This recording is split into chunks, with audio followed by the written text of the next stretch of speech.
एकदा एका बसमधून बरेचसे प्रवासी प्रवास करत होते. रस्ता भूकंप प्रवण क्षेत्रातील घाट मार्गाचा होता. अशातच अचानक प्रवाशांमध्ये खळबळ उडाली.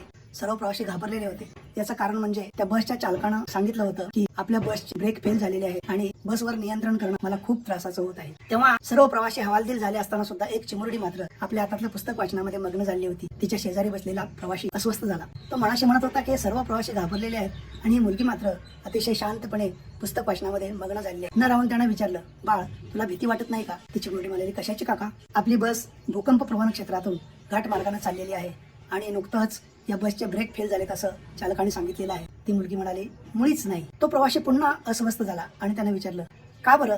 तुला काय भीती वाटत नाही? तेव्हा ती चिमुरडी म्हणाली, माझे बाबा असा अपघात कधीच होऊ देणार नाही. तो प्रवासी म्हणाला, तुझ्या बाबांचा आणि या बसच्या अपघाताचा काय संबंध आहे?